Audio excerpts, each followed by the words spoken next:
On his last day of middle school, Rentarô Aijô confesses his feelings to a girl. He politely asks her out, and she, in a shy tone, replies that she likes him too. She praises his cheerful, kind, and friendly nature, but all of a sudden her tone shifts, as she adds that the idea of dating him makes her want to puke. This rejection makes the 100th time that Rentarô Aijô had been turned down by a girl. Later, with a friend, Rentarô laments his fate. His 100 rejection streak earns him the title of Sir Flirts-a-Lot by his friend, adding insult to injury. His friend asks how he even managed to get 100 rejections, to which Rentarô explains that he was 8 months old when he first asked the girl out. Glossing over that reply, the friend wonders why Rentarô, despite being nice, athletic, and good-looking, is still single. He goes to a shrine and prays for a girlfriend, and a god appears and tells him his destiny. According to him, Rentarô will meet the chick he's destined to be with in high school. Depressed and hopeless, Rentarô takes the word chick to mean chick-fil-it, earning a bizarre reaction from the god, who calls Rentarô a ghoul from Tokyo. After clarifying himself and explaining the concept of soulmates, the god drops a bombshell. Rentarô will not just have one soulmate, but a whopping 100 in high school, each head over heels for him.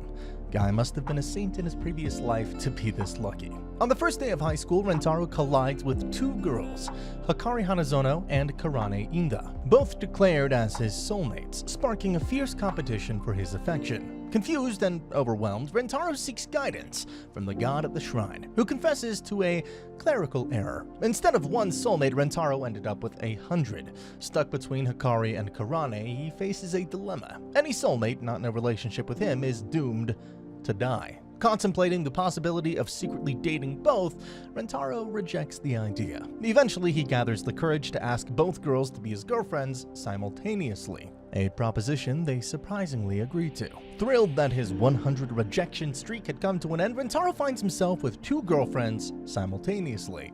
Bursting with excitement, he enthusiastically shares his joy with a telephone pole until Hakari and Karane stroll by, acknowledging his odd behavior. Rentarô explains that he's overjoyed now that he has his first girlfriend. Karane, struggling to convey her emotions like the tsundere she is, tells Rentarô that she's available to talk if he's desperate enough to resort to a pole. Meanwhile, Hakari smoothly grabs Rentarô's hand, leaving him flustered. To balance the equation, Rentarô proceeds to take hold of Karane's hand, and although she pretends indifference, she blushes like a tomato. Upon reaching school, they witness a woman chasing a student, revealed by Hakari to be the infamously strict vice principal. Karane chimes in too, and they both explain that if she catches a student breaking rules, she'll chase them to the ends of the world, and French kiss them as punishment. How is that even legal? Straight to jail, do not collect $200. While on the topic, Hakari asks Rentarô if he's ever kissed someone before, causing Karane's ears to prick up with curiosity as well. Rentarô confesses that he's never kissed anyone, since he's never had a girlfriend before. The realization excites both Hakari and Karane, each contemplating the possibility of being Rentarô's first kiss. During lunch, the trio is sitting together, and Hakari makes her first move. She pulls out snacks that conveniently have their ends snapped off. Using a pocky stick, she inches ever closer to a kiss by feeding Rentarô from one end. The flustered Karane, witnessing this happen, jumps in but ends up accidentally jamming the stick into Rentarô's eye. Their fierce competition continues, leading Rentarô to come up with an elaborate game that allows him to kiss them both without revealing who received the first kiss. Despite multiple attempts, the plan proves to be too complicated, as things keep going awry. Rentarô contemplates surrendering his first kiss to the lascivious vice principal, only for the girls to insist that they'd rather have the other receive it than waste it.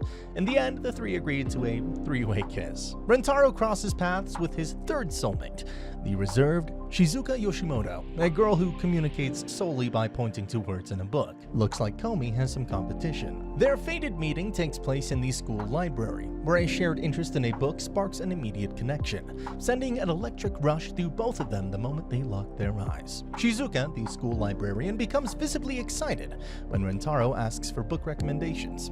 He tells her his favorite genre is romance, and Shizuka's face lights up and she runs around looking and collecting books that fit Rentarô's description. Overwhelmed by her enthusiasm, she gathers an impressive stack of books, embarrassed by her fervor. Rentarô, however, moved by her hard work, tells her that he wants to borrow and read read all of these books. Unfortunately, he doesn't have a library card, and the new one will take some time to be issued. In a gesture of kindness, Shizuka loans him her favorite book, and as they introduce themselves, they discover that they're also classmates. Rentarô finishes the entire book in one night, and the next day, Shizuka brings him the sequel to the book. To offer his thanks, Rentarô buys her a drink from the vending machine, and they bond over the book. However, as days pass, Shizuka watches Rentarô interact with Hakari and Karane, leading her to succumb to self-pity. Understanding Shizuka's communication struggles, Rentarô proposes a solution. He asks her to install a text-to-speech app on her phone. She's basically a real-life Siri, but way cuter. To express his gratitude for her kindness, Rentarô sends her a file containing the entire text file of the book, enabling her to speak without averting eye contact. Shizuka realizes the effort Rentarô must have put into manually transcribing the book, as it was not available in ebook format. Using the app to talk, she confesses her love for Rentarô. Later on, Rentarô approaches Hakari and Karane, requesting their consent for Shizuka to become his third girlfriend. He vows to commit seppuku if he cannot fulfill the role of a good boyfriend to all three of them. Rentarô introduces his new girlfriend, Shizuka, to Hakari and Karane. From her love of books to her communication through quotes from her favorite book. The initial exchange is marked by curiosity, with Hakari and Karane wondering about Shizuka's personality. However, the shock sets in when Shizuka communicates through her phone, leading them to consider her quirky. In an attempt to break the ice, Rentarô praises each girl's cute habits that he adores, leaving them flustered. During the usual competition for Rentaro's attention between Karane and Hakari, Rentarô notices Shizuka sitting quietly. Understanding her initial discomfort, he decides to help her integrate into the group. To remedy this, Rentarô suggests a game of Old Maid, with the added twist that the loser will be tickled by the winner. In his mind, the best way to make someone reveal their true feelings is through laughter, hoping it'll bring the group closer and lead to friendship. The girls, however, interpret the penalty differently and eagerly agree to the game, excited at the idea of being tickled by Rentarô. Is that even a penalty if all of them want to lose? Rentarô wins the first 3 rounds, with each round leaving a different girl as the loser. Surprisingly, the girls find losing to be a win, relishing the idea of the penalty. Each one of them enjoyed being tickled though. Hakari seemed to have enjoyed it a bit too much. Shizuka wins the 4th round, opting for a gentler approach by simply poking Rentarô. Sensing tension between Karane and Shizuka, Rentarô steps aside, giving the girl space to talk and resolve any concerns. During their conversation, Karane firmly scolds Shizuka, telling her that she doesn't need to hold back, emphasizing that Rentarô loves each of them equally. When Rentarô returns, Shizuka, now more at ease, expresses her readiness for a kiss with him. The test results have been posted, but Rentarô realizes he left his phone unlocked in the classroom and rushes back to get it. Inside, he encounters a girl working alone. He asks her if she's going to see her test results, but the girl coldly replies that they're meaningless to her, since she already knows she'd have the top score. As their eyes meet, an electric shock courses through their bodies, revealing that they are soulmates. Rentarô meets his 4th soulmate, Nano Ei, the school's brilliant and seemingly emotionless top performer, rumored to be an AI robot. Imagine being so smart that people think you're ChatGPT's little sister. Paired up for a biology lab, Rentarô observes Nano's elegance and beauty, distinct from the other girls who are cute beyond belief. Despite repeated attempts to connect, Nano remains focused on efficiency, deeming fun as insignificant. However, when night falls, she struggles with overwhelming thoughts about Rentarô, leading to frustration. The next day, she coldly confesses her love and desire to be in a relationship with him, only to reject him when he accepts, as she wants to put an end to her feelings. Baffled by this contradiction, Rentarô proposes a date to prove himself. A few days later, they visit an amusement park together. Nano remains unimpressed by the attractions, keeping up her emotionless demeanor and just sitting through them, unbothered. At the end of the day, she labels all the experiences as illogical, accepting that although she had fun, she gained nothing. Rentarô challenges this idea by attempting to burn the photos he took during the date. Nano grabs the photos, breaks down in tears, and shares a kiss with Rentarô. Upon Hakari's suggestion, Rentarô and the girls decide on a visit to an indoor water park. Excitement fills the air as they anticipate their date. Meanwhile, Karane sets out on a shopping quest to find the perfect swimsuit for their date, grappling with self-consciousness as it's her first pool outing with a guy.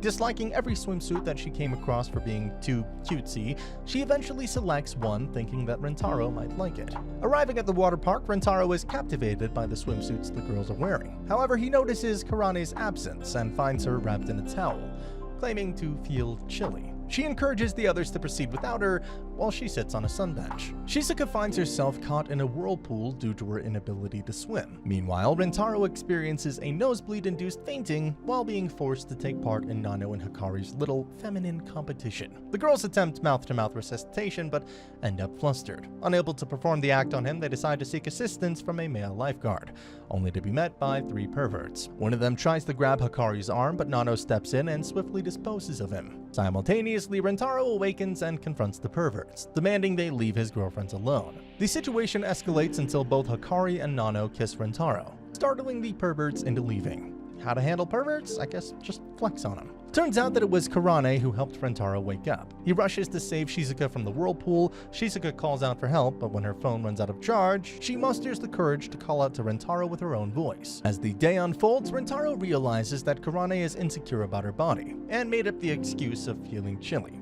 He takes the opportunity to compliment and reassure her, culminating in a comforting hug. Rentarô encounters his 5th soulmate, but instantly lacks the chance to talk to her. The following day, he returns to the chemistry lab, discovering the intriguing Kusuri Yakuzen. Kusuri offers him a flask of tea and proceeds to showcase an array of drugs she has invented. Attempting to leave, Rentarô finds himself unable to resist Kusuri's insistence that he sip the tea and await the person he's looking for. Kusuri unveils her latest creation, a human magnet drug that temporarily magnetizes individuals.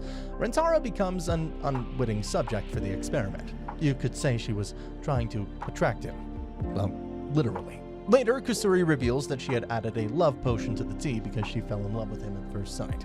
Rentarô attempts to rid himself of the love potion by puking it out, but the drug starts taking effect, overwhelming him. Kusuri administers a neutralizer, clearing the drug from his system. To Rentaro's surprise, Kusuri then reveals her true appearance and confesses again, explaining that a failed immortality drug transformed her into a small girl, and she can only revert for less than an hour. Recognizing Kusuri as his third-year chemistry club president and true soulmate, Rentarô reciprocates her confession. Upon meeting the other girls, Kusuri gifts them with an assortment of drugs based on Rentaro's descriptions. She then serves cookies and 2 flasks of tea, one for Rentarô and one for the girls. However, a misunderstanding leads the girls to believe that the large flask is intended for them.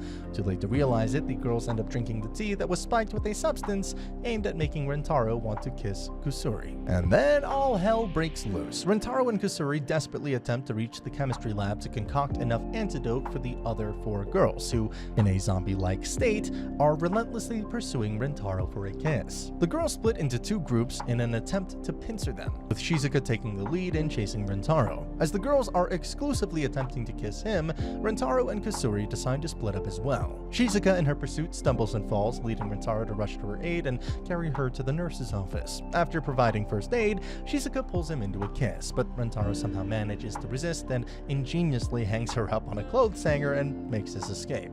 It seemed like he didn't want to hang out with her. Yeah, I'll go. Hakari and Karane then join the chase, working as a team to catch Rentarô. Karane grabs Hakari and catapults her towards Rentarô. They catch him and take turns kissing him, but eventually start arguing. Their quarrel allows Rentarô to escape by making them inadvertently kiss each other. Upon reaching the chemistry lab, Rentarô discovers that Nano has outpaced him.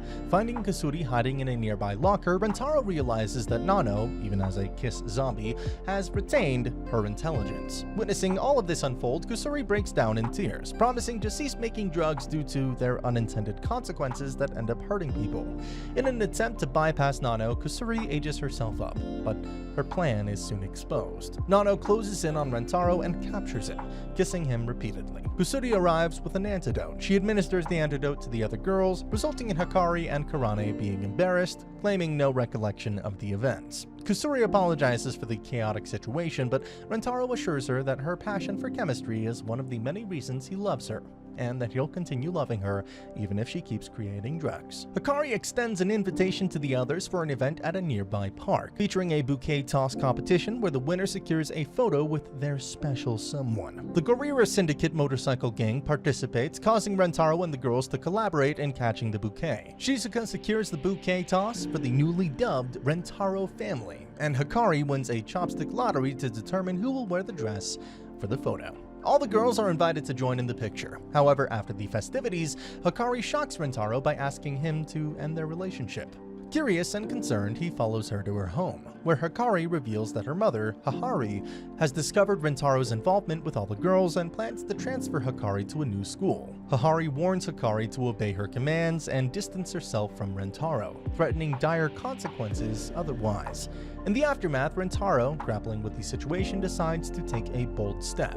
Wandering through town, he makes a daring choice to break into the Hanazono mansion to rescue Hakari. To his surprise and relief, the other girls decide to join forces to defy Hakari's intentions. Doesn't sound like a smart plan to break into a rich person's house who literally threatened to make you disappear, but hey, what do I know? Rentaro and the girls set out on a covert mission to infiltrate the Hanazono residence and rescue Hakari. Despite their attempts to reach her through phone calls and signals from outside, Hakari remains nowhere to be found. Upon using a pet door to get in, the group sneaks past the guards and roaming pets within the mansion. Facing a hurdle from the infrared sensors, Kusuri steps up and offers a drug she planned to send to a pharmaceutical company as part of a research application. The concoction allows Rentaro and Karane to cross the sensors undetected, while the rest of the group waits outside. The duo proceeds toward Hakari's room, but triggers an alarm, leading to their capture. An alarm in your daughter's room. Come on, what is this, a prison? Rentaro attempts to appeal to Hakari. However, Hakari, motivated by her own past heartbreak, strictly refuses, wanting to shield Hakari from the pain she experienced. Hakari shares her own story, and as Rentaro's eyes well up with tears, the drug washes off. With his eyes returning to their normal state, he locks eyes with Hakari, sparking the familiar electric connection. The sixth soulmate is none other than Hakari's mother, Hakari. Hakari, determined to gauge Rentaro's sincerity, subjects him to a lie detector test.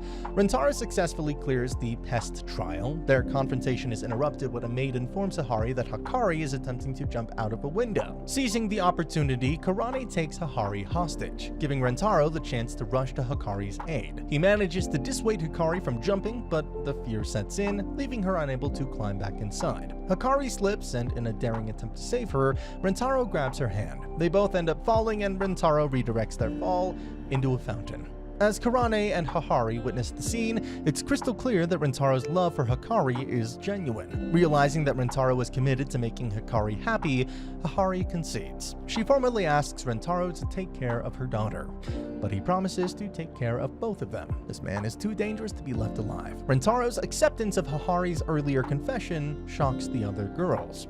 Hakari extends an invitation for Rentaro and the girls to stay the night at the mansion. After a bath, the girls don pajamas, and the overwhelming cuteness causes Hakari to have a nosebleed. Rentaro accompanies her to treat her nosebleed. The girls hear a sudden scream from Hakari's room, startling them and leading them to believe that Hakari is taking the initiative.